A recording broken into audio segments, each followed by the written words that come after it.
Denver 7 On Demand is brought to you by Ferguson and BAC Appliance Center, the best in bath, kitchen, and lighting for your home. I'm Ann Trujillo with the latest from Denver 7. Can't believe we have to say this, but riding scooters on the highway is not allowed. Drivers took pictures of these two cruising down Highway 6 without a care in the world. Denver 7's Liz Gilardi has tonight's sad reminder of where you are not allowed to ride. We didn't think we'd have to tell you it is not a good idea to use an electric scooter on the highway. But a video taken right here on US 6 had drivers doing a double take. We could describe this video posted on the Denver Reddit page. That's insane. But we thought we would just show it to people instead. That's something I wouldn't think I'd see there. I'll tell you that for sure. And I wouldn't call it the safest thing either. What do you think? They're scooting on the highway? They are. That seems terrible. Disbelief is the first reaction, followed by serious safety concerns. I mean, if you prefer to live, I think that's a terrible idea. Colorado State Patrol confirms that it's also illegal. They're considered toy vehicles. They're not meant for the roadway. And Denver Public Works wants to use this as an opportunity to remind people what the rules are. Our current law allows electric scooters to ride on streets that are 30 miles per hour or less, and they can also ride in bike lanes. And if either of those aren't an option, then they can ride on the sidewalk, but they have to be going 6 miles per hour or less and yield to pedestrians. The riders could be ticketed. A spokesperson for Denver Police says for safety reasons, these scooters are not permitted on any highway. They could be cited under state statute, operating a low-speed electric vehicle on a limited access highway. I could probably give you a full half hour of reasons not to be on the roadway with a scooter. But we'll leave it at this, a reminder to think about safety when you're scooting. And don't even think about using one of these on the highway. Liz Gilardi, Denver 7. The two women behind a push to restrict abortion after 22 weeks have updated their plan, and now we're just waiting to see what they've decided.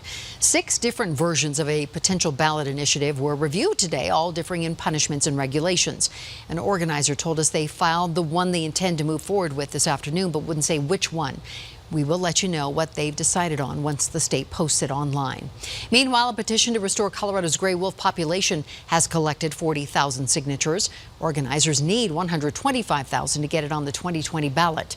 The people behind the measure want wolves to be living in certain lands west of the Continental Divide by the end of 2023. And before then, they intend to meet with ranchers and the public to come up with the best strategies to protect homes and livestock.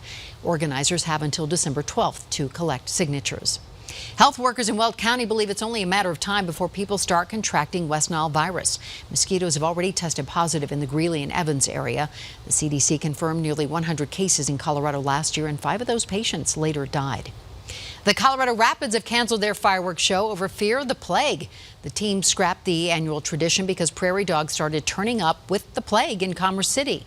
The fleas that infected the animals could be transmitted to people and pets, and the area is currently being blasted with insecticides. The fireworks show was originally supposed to be held July 4th, but was postponed after an epic storm. Some Colorado agencies are calling out a landowner accused of potentially endangering the lives of drivers on I-70. This is video of rock slide mitigation work from last week near DeBeck Canyon on the west slope.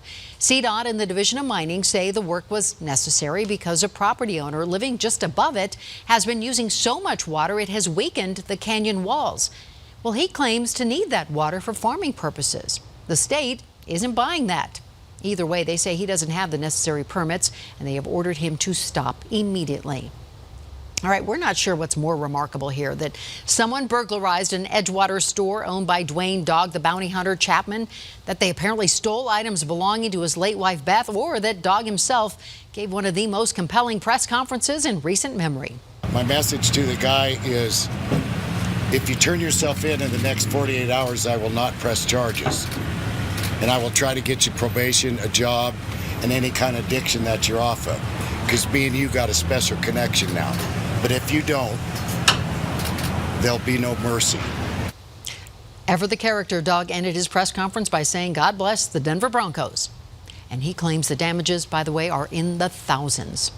Without question, the best video of the day, a Longhorn breaks free from a cattle drive in Colorado Springs, charging into the lobby of the Plaza of the Rockies. Moments later, a cowboy comes along on a horse, ropes the cow, and all is well in the world and restores order. This has been your Denver 7 On Demand update. Thanks so much for joining us. Check back here later tonight for another update and download the Denver 7 app for breaking news and alerts. I'm Ann Trujillo.